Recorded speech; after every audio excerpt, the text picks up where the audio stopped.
ചെമ്പനിപ്പൂ സീരിയലിന്റെ നാളത്തെ episode review വിശേഷങ്ങളിലേക്ക് എല്ലാവർക്കും സ്വാഗതം. സച്ചിയുടെയും രേവതിയുടെയും ഒക്കെ മലേഷ്യ പോക്ക് തടയാൻ വേണ്ടിയിട്ട് ബീരാനെ ഉപയോഗിച്ചിട്ട് ശ്രുതി ഒരു പ്ലാന് തയ്യാറാക്കുന്നുണ്ട്.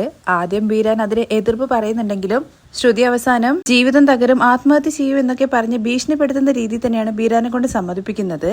എന്നാൽ ബീരാൻ അവസാനമായിട്ടൊരു കാര്യം കൂടി പറയുന്നുണ്ട്, ഇത് അവസാനത്തെ കളിയാണ്, ഇനി ഒരു കാര്യത്തിനും താൻ കൂട്ടു നിൽക്കില്ല എന്നുള്ള കാര്യം കൂടി. അതിനൊക്കെ സമ്മതം മൂളിക്കൊണ്ട് തന്നെയാണ് ശ്രുതി മീരയുടെ വീട്ടിൽ നിന്ന് വീട്ടിലേക്ക് എത്തുന്നത്. വീട്ടിലെത്തിയ ഉടനെ തന്നെ റൂമിൽ ഇങ്ങനെ ചിന്തിച്ചുകൊണ്ട് നിൽക്കുവാണ്. ഇത് കണ്ട ശ്രുതിയാണെങ്കിൽ എന്താ നീ ഇങ്ങനെ ചിന്തിക്കുന്നതെന്ന് ചോദിക്കുന്നുണ്ട്. ബാംഗ്ലൂരിൽ ഒരു ബ്രൈഡൽ മേക്കപ്പ് വന്നിട്ടുണ്ട്, അതിന് പോണോ വേണ്ടോ എന്നുള്ള കാര്യത്തെ കുറിച്ചാണ് താൻ ആലോചിക്കുന്നതെന്നാണ് കേട്ടോ പറയുന്നത്. അതിലിപ്പോ ആലോചിക്കാൻ എന്തിരിക്കുന്നു, നല്ല പേയ്മെന്റ് കിട്ടുന്നുണ്ടെങ്കിൽ അവിടെ പോകാൻ വേണ്ടിയിട്ടാണ് ശ്രുതി പറയുന്നത്. അതല്ല ശ്രുതി, അതേ ദിവസം തന്നെ ഇവിടെ ബ്രൈഡൽ മേക്കപ്പിന്റെ ബുക്കിംഗ് ഒക്കെ വന്നിട്ടുണ്ട്, അപ്പോ അത് ചെയ്യണോ അല്ലെങ്കിൽ അവിടെ പോയിട്ട് ചെയ്യണോ എന്നുള്ള കാര്യത്തെ കുറിച്ചാണ് താൻ ആലോചിക്കുന്നത്. ഇതിൽ ശ്രുതി കൂടുതലൊന്നും ആലോചിക്കേണ്ട കാര്യമില്ല, പേയ്മെന്റ് എവിടെയാണോ കൂടുതൽ കിട്ടുന്നത് അവിടെ പോവാൻ വേണ്ടിയിട്ടാണ് ശ്രുതിയുടെ അടുത്ത് പറയുന്നത്.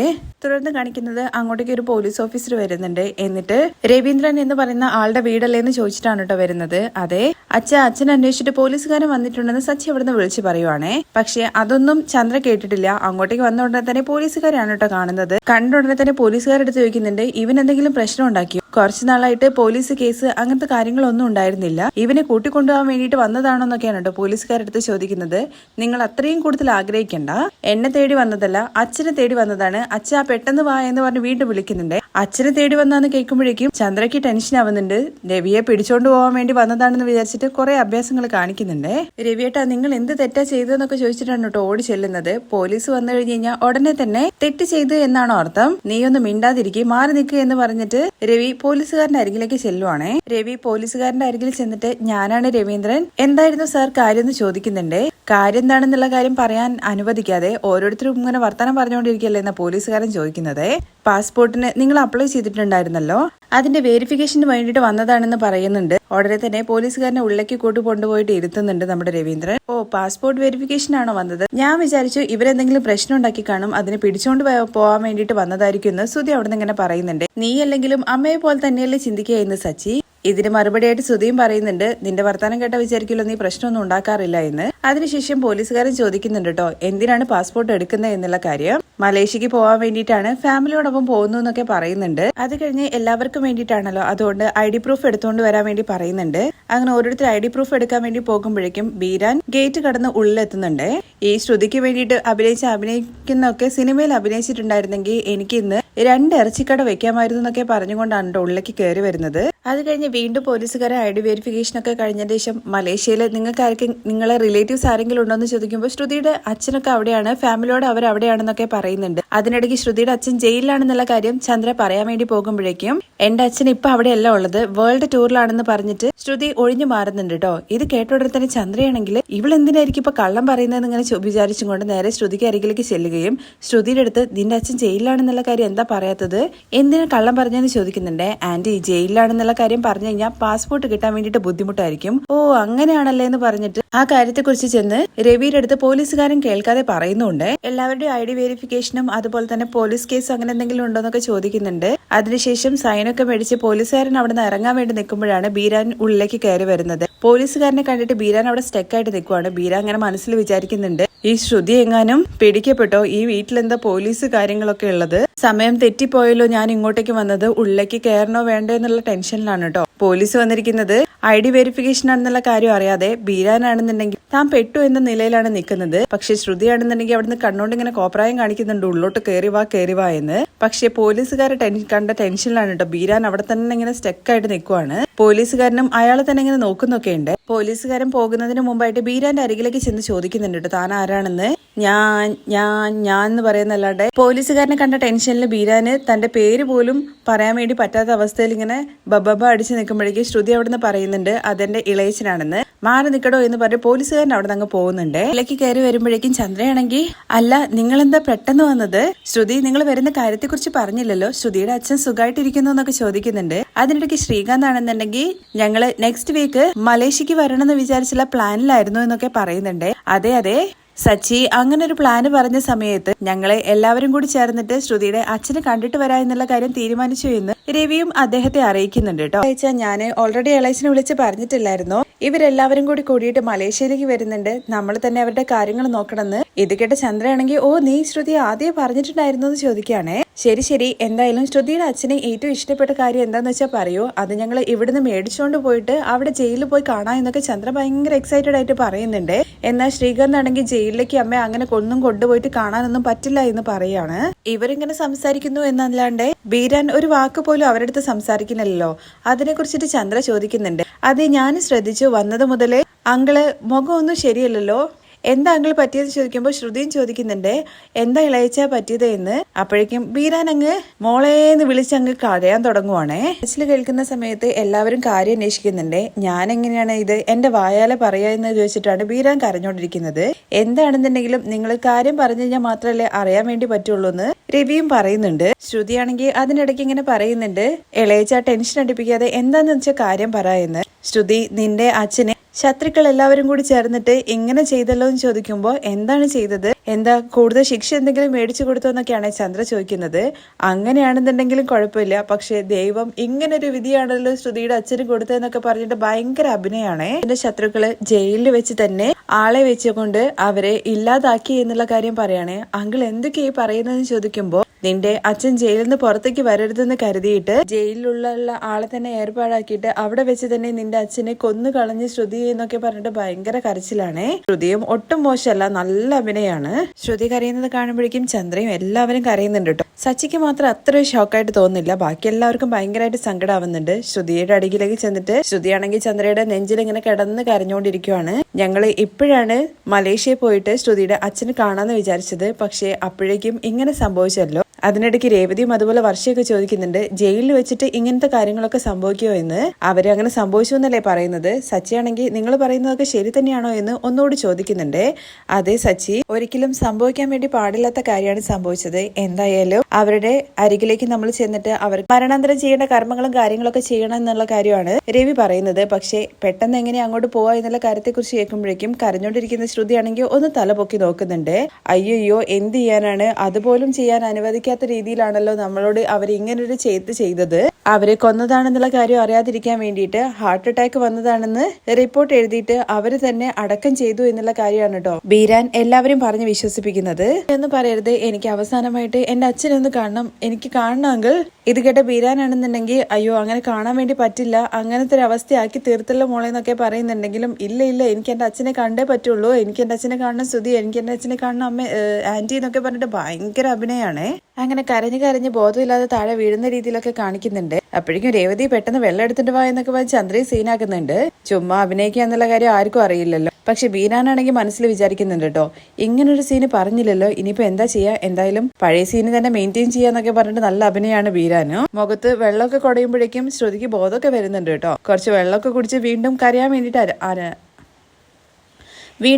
വേണ്ടിയിട്ട് തുടങ്ങുവാണ്. അതിനിടയ്ക്ക് ചന്ദ്ര പറയുന്നുണ്ട് ദൈവമേ എന്നാലും ഇങ്ങനൊരു വിധി കൊടുത്തല്ലോ, ഇങ്ങനെയൊക്കെ ചെയ്തല്ലോ എന്നൊക്കെ പറഞ്ഞിട്ട് ചന്ദ്രയും ഭയങ്കര കരച്ചിലാണ്. ബോധം തിരിച്ചു വന്ന് വീണ്ടും ഭയങ്കര അഭിനയാണ്. അങ്കിൾ നമുക്ക് എന്തായാലും മലേഷ്യക്ക് പോവാ, ഇളയച്ച നമുക്ക് മലേഷ്യക്ക് പോവാന്ന് പറഞ്ഞിട്ട് ഇരുന്നോടത്ത് ഇങ്ങനെ എഴുന്നേറ്റ് ഓടാനൊക്കെ ശ്രുതി ശ്രമിക്കുന്നുണ്ട്. എനിക്ക് എന്റെ അച്ഛനെ കാണണം, അങ്ങനെ കാണാതിരിക്കാൻ വേണ്ടിയിട്ടല്ലേ മോളെ അവര് എല്ലാ കാര്യങ്ങളും ഉടനെ തന്നെ ചെയ്തു തീർത്തത്. നമ്മുടെ പ്രോപ്പർട്ടിക്കും കാര്യങ്ങൾക്കും വേണ്ടിയിട്ടാണ് ശത്രുക്കൾ ഈ കാര്യങ്ങളെല്ലാം ചെയ്തത്. ഇനിയിപ്പോ നീയും അങ്ങോട്ട് വന്നു കഴിഞ്ഞു കഴിഞ്ഞാൽ നിന്നെ ഒരു പക്ഷെ കൊല്ലാൻ വേണ്ടിയിട്ട് സാധ്യത ഉണ്ടെന്നൊക്കെ പറയാണ്. ഇത് കേട്ട ഉടനെ ചന്ദ്രമതി ആണെങ്കിൽ ഇരുന്നിടത്ത് എഴുന്നേറ്റിട്ട് ബീരാന്റെ അടുത്ത് ചോദിക്കുന്നുണ്ട് അപ്പോ ശ്രുതിക്ക് വന്ന് ചേരേണ്ട സ്വത്തുക്കളൊന്നും വരില്ലേ എന്ന്. ചന്ദ്രയുടെ സംസാരം കേൾക്കുമ്പോൾ എല്ലാവരും ചന്ദ്രയെ തന്നെ നോക്കുന്നുണ്ട്. അതിനിടയ്ക്ക് സച്ചിയാണെങ്കിൽ അച്ഛനടുത്ത് പറയുന്നുണ്ട് അച്ഛ ഒരാൾ മരിച്ചു എന്ന കാര്യം പറയുന്നു, ഇപ്പോഴും സ്വത്തിനെ കുറിച്ചിട്ടാണോ അമ്മ ചോദിക്കുന്നത്. ചന്ദ്ര ഈ സമയത്താണോ ഇങ്ങനത്തെ കാര്യങ്ങളൊക്കെ ചോദിക്കുന്നത്, ശ്രുതി ഒരു വിഷമത്തിലല്ലേ ഉള്ളത്. അതുകൊണ്ടല്ല രവിയേട്ട, എന്തൊക്കെയാണെന്നുണ്ടെങ്കിലും നമ്മുടെ മരുമകൾക്ക് വന്നു ചേരണല്ലോ, അതുകൊണ്ട് ചോദിച്ചെന്നേ ഉള്ളൂ. ബീരാനാണെന്നുണ്ടെങ്കിൽ സ്വത്തുക്കളെല്ലാം അവൾക്ക് തന്നെ കിട്ടും. ഇപ്പൊ കോർട്ടിലെ കേസ് നടന്നുകൊണ്ടിരിക്കുകയല്ലേ. ശ്രുതിയുടെ അച്ഛന് ഒരു മകള് മാത്രമല്ലേ ഉള്ളൂ. കേസെല്ലാം കഴിഞ്ഞിട്ട് തെറ്റൊന്നുമില്ല എന്നുള്ള കാര്യം മനസ്സിലാക്കി കഴിഞ്ഞാൽ ആ സ്വത്തുക്കളെല്ലാം ശ്രുതിക്ക് തന്നെ വന്നു ചേരും എന്നുള്ള കാര്യം പറയുന്നത് കേട്ടപ്പോഴാണ് കേട്ടോ ചന്ദ്രയ്ക്ക് ഒരു ആശ്വാസമാവുന്നത്. അച്ഛനും പോയി അതിന്റെ കൂടെ സ്വത്തും പോയി എന്നുള്ള ടെൻഷനിലായിരുന്നു ചന്ദ്രമതി. എന്റെ അച്ഛൻ തന്നെ എന്നെ വിട്ടുപോയി, ഇനി ആർക്ക് വേണം എന്റെ അച്ഛന്റെ സ്വത്തുക്കൾ എന്നൊക്കെ പറയുന്നുണ്ട്. ശ്രുതി ഈ സമയത്ത് സ്വന്തം അച്ഛൻ മരിച്ച ഉണ്ടാവുന്ന വേദന എന്താ എന്നുള്ള കാര്യത്തെ കുറിച്ച് തനിക്ക് അറിയാം, എങ്ങനെ തന്നെ ആശ്വസിപ്പിക്കേണ്ടത് എന്നുള്ള കാര്യം അറിയില്ല എന്നൊക്കെ രേവതിയും ഭയങ്കര വിഷമത്തിൽ പറയുന്നുണ്ട്. അതുപോലെ തന്നെ വർഷയും ചേച്ചി സ്ട്രോങ് ആയിട്ട് ഇരിക്കാൻ വേണ്ടിയിട്ട് എല്ലാവരും പറയുന്നുണ്ട്. അതിനിടയ്ക്ക് ശ്രുതിയാണെങ്കിൽ ശ്രുതി നീ ടെൻഷൻ ആവണ്ട, ഞാനുണ്ട് നിനക്ക് എന്നൊക്കെ പറഞ്ഞിട്ട് ആശ്വസിപ്പിക്കുകയാണ്. അവന്ന് പറയേണ്ട കാര്യങ്ങളെല്ലാം പറഞ്ഞു കഴിഞ്ഞല്ലോ, അതുകൊണ്ട് തന്നെ ബീരാൻ എല്ലാവരോടും യാത്ര പറഞ്ഞ് ഇറങ്ങാൻ വേണ്ടി പോവാണ്. എന്താണ് ഇത്ര പെട്ടെന്ന് പോകുന്നതെന്ന് ചോദിക്കുമ്പോൾ കേസും കാര്യങ്ങളൊക്കെ ആയിട്ട് എനിക്കും ഒരുപാട് കാര്യങ്ങളുണ്ട്, ഉടനെ തന്നെ തിരിച്ച് മലേഷ്യയിലേക്ക് പോകേണ്ടതാണ്. എനിക്ക് മനസ്സ് തോന്നിയ ഒരു കാര്യം പറയാം, ഇവൾക്ക് അമ്മയില്ലാത്തതാണ്, ഇനി ചന്ദ്രമതി വേണം അവളുടെ കാര്യങ്ങളൊക്കെ നോക്കാം. എല്ലാ കാര്യങ്ങളും ചന്ദ്രമതിയെ ഏൽപ്പിച്ചിട്ട് പോകുന്ന രീതിയിലൊക്കെയാണ് കേട്ടോ ബീരാൻ സംസാരിക്കുന്നത്. പോകുന്നതിന് മുമ്പായിട്ട് രവിയുടെ മുമ്പിൽ കൈകൂപ്പുന്നുണ്ട് കേട്ടോ, വരട്ടെ എന്നുള്ള മട്ടില്. ശ്രുതിയുടെ കാര്യങ്ങൾ ഞങ്ങൾ നോക്കിക്കൊള്ളാം എന്നുള്ള ഉറപ്പും കൂടി നമ്മുടെ രവി കൊടുക്കുന്നുണ്ട്. അത് കഴിഞ്ഞ് ബീരാൻ അവിടെ നിന്ന് പോവുകയാണ്. അതിന് ശേഷം നമ്മുടെ രവി സച്ചിയുടെ അടുത്ത് പറയുന്നുണ്ട്, സച്ചി ഇപ്പോ നമ്മുടെ സിറ്റുവേഷൻ ശരിയല്ല, ശ്രുതിയുടെ കൂടെ നമ്മൾ എല്ലാവരും ഉണ്ടാകും, ആ മലേഷ്യ ട്രിപ്പ് നീ അങ്ങ് ക്യാൻസൽ ചെയ്തേക്ക് എന്നുള്ള കാര്യം പറയുകയാണേ.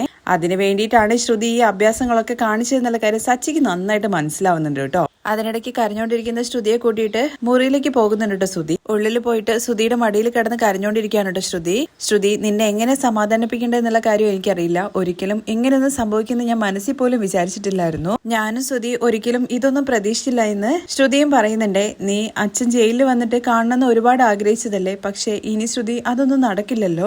മരിച്ചതിന് ശേഷം പോലും ഒരു തവണ നിന്റെ അച്ഛന്റെ മുഖം കാണാൻ വേണ്ടി പറ്റാത്ത രീതിയിൽ അവർ ചെയ്തല്ലോ, ഇതൊക്കെ നീ എങ്ങനെ സഹിക്കുക എന്നുള്ള കാര്യം എനിക്ക് തന്നെ അറിയില്ല ശ്രുതി എന്നൊക്കെ പറഞ്ഞിട്ട് ശ്രുതിയുടെ കൂടെ തന്നെ ശ്രുതിയും കരയുന്നൊക്കെയുണ്ട്.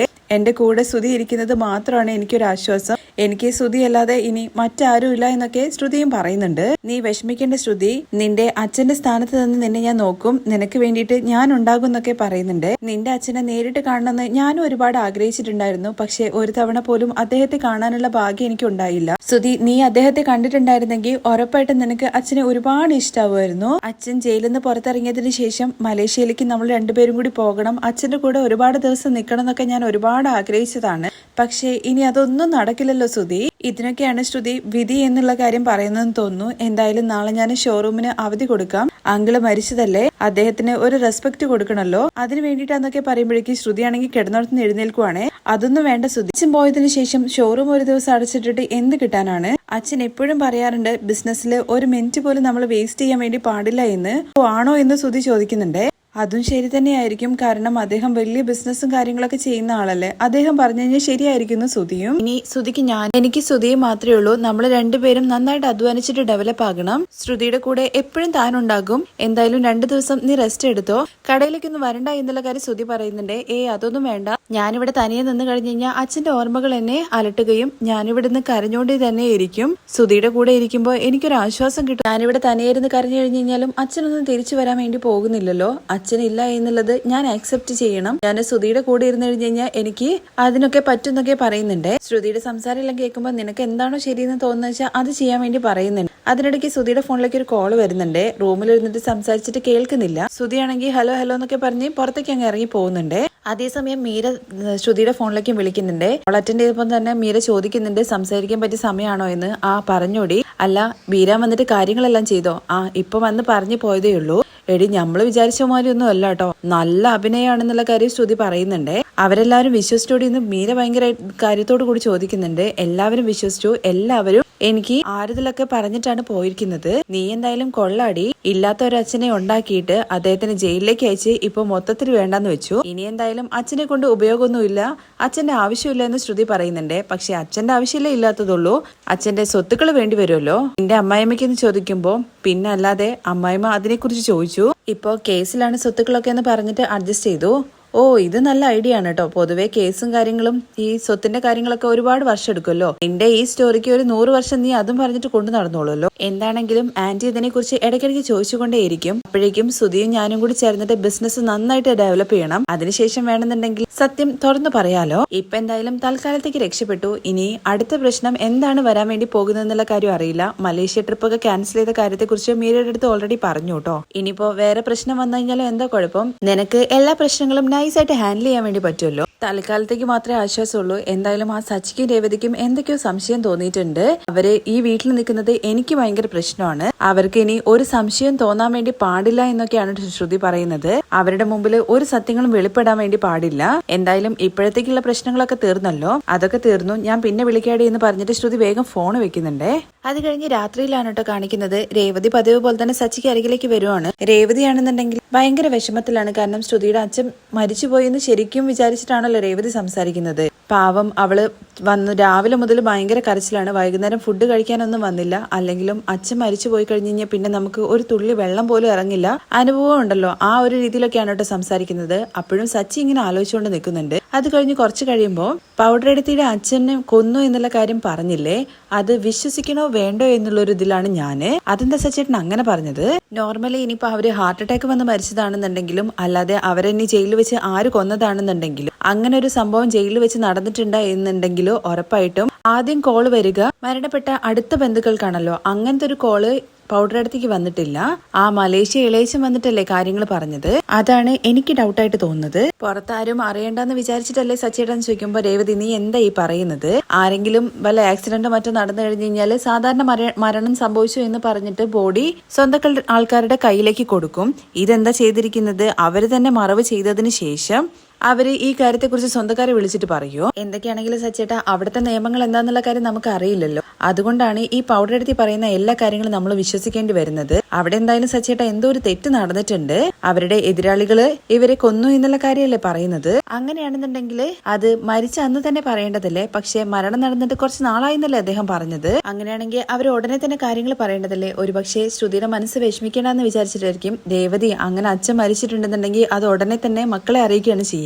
ഒരുപക്ഷെ അവരും ലേറ്റ് ആയിട്ട് തന്നെയായിരിക്കും അറിഞ്ഞിട്ടുണ്ടാവുക. അല്ല രേവതി, ഇതില് മറ്റെന്തോ കാര്യമുണ്ട്. ഈ പൗഡർ എടുത്തിട്ടുണ്ടല്ലോ എന്തോ ഒരു തില്ലാലങ്കടി വേല ഒപ്പിച്ചുകൊണ്ട് നിൽക്കുവാണ്. ഒരു തെറ്റ് മറയ്ക്കാൻ വേണ്ടിയിട്ട് അവള് വേറെ ഒരുപാട് തെറ്റുകൾ ചെയ്തുകൊണ്ടിരിക്കുന്നു എന്നാണ് എനിക്ക് തോന്നുന്നത്. കാരണം ആ തെറ്റ് ഇപ്പോഴും അവള് ശരിയായിട്ട് തന്നെയാണ് ചെയ്യുന്നത്. അതുകൊണ്ടാണ് അവള് പിടിക്കപ്പെടാത്തത്. അപ്പൊ സച്ചേട്ടൻ പറയുന്നത് അവന് ജീവനോടെ ഉണ്ടായിട്ടും ഇവള് മരിച്ചു എന്നുള്ള കാര്യം പറഞ്ഞു എന്നാണോ? അങ്ങനെ ആവാൻ സാധ്യതയുണ്ട്. ആരെങ്കിലും സച്ചേട്ടൻ സ്വന്തം അച്ഛൻ മരിച്ചു എന്നുള്ള കാര്യം ജീവനോടെ ഇരിക്കുന്ന സമയത്ത് പറയോ? രേവതി, അങ്ങനെ അവള് പറയാനുള്ള സാധ്യത ഉണ്ട്. കാരണം അവള് മരിച്ചിരിക്കുന്നത് സ്വന്തം അച്ഛനേക്കാൾ വിലയുള്ള മറ്റെന്തോ വലിയ രഹസ്യമാണ്. നിങ്ങൾ ഇങ്ങനെ ചിന്തിച്ച് എല്ലാം നിങ്ങൾക്ക് സംശയകണ്ണിലൂടെ മാത്രമേ നിങ്ങൾ കാണുള്ളൂ എന്നൊക്കെ പറയുന്നുണ്ട്. രേവതി, നീ ഒന്ന് പോയി പണി നോക്ക്. നീ ഒന്ന് ആലോചിച്ച് നോക്ക്. ശ്രുതിയുടെ കല്യാണ സമയത്ത് എന്ന് വെച്ചാൽ ശ്രുതിയെ കല്യാണം കഴിക്കുന്ന ആ സമയത്ത് അവളുടെ അച്ഛൻ വേൾഡ് ടൂറിന് പോയി എന്ന് പറഞ്ഞു. അത് കഴിഞ്ഞ് കുറച്ച് കഴിഞ്ഞപ്പോ പെട്ടെന്ന് ഒരു മലേഷ്യ ഇളയച്ചൻ വന്നു. ആ കഥയായിരുന്നു കുറച്ച് നാളിങ്ങനെ നടന്നുകൊണ്ടിരുന്നത്. അത് കഴിഞ്ഞ് താലി പിരിച്ചു കോർക്കുന്ന ആ ഫംഗ്ഷന് അച്ഛൻ വരും എന്നുള്ള കാര്യം പറഞ്ഞ് ബിൽഡപ്പ് കൊടുത്തിട്ടുണ്ടായിരുന്നല്ലോ. ആ സമയത്തല്ലേ എയർപോർട്ടിൽ വെച്ചിട്ട് അവളുടെ അച്ഛനെ അറസ്റ്റ് ചെയ്തു എന്നുള്ള കാര്യം ശ്രുതിയുടെ ഇളയച്ചൻ വന്ന് പറഞ്ഞത് എന്ന് പറഞ്ഞില്ലേ? അതിനുശേഷം പിന്നെ ജയിലിലാണ്, കാണാൻ വേണ്ടി പറ്റില്ല, സംസാരിക്കാൻ വേണ്ടി പറ്റില്ല എന്ന് പറഞ്ഞു. ഇപ്പോ നമ്മളായിട്ട് മലേഷ്യക്ക് പോവാ എന്നുള്ള കാര്യത്തെ കുറിച്ച് പറഞ്ഞപ്പോ രണ്ടാമത്തെ ദിവസം തന്നെ അവളുടെ അച്ഛൻ മരിച്ചു. അത് എങ്ങനെയാന്ന് ചോദിക്കുവാണേ. ഇതെല്ലാം കേട്ടിട്ട് രേവതിയും പറയുന്നുണ്ട് കേട്ടോ, സച്ചേട്ടൻ പറയുന്ന കാര്യം കേട്ടിട്ട് എനിക്കും ശരിയാണെന്നുള്ള കാര്യം തോന്നുന്നു എന്ന്. അതോടുകൂടിയിട്ടാണ് നാളത്തെ എപ്പിസോഡിന്റെ റിവ്യൂ അവസാനിക്കുന്നത്. ബാക്കി വിശേഷങ്ങൾ കേൾക്കാൻ താല്പര്യമുണ്ടെന്നുണ്ടെങ്കിൽ നെക്സ്റ്റ് എപ്പിസോഡിൽ നിന്ന് കമന്റ് ചെയ്യണേ. താങ്ക്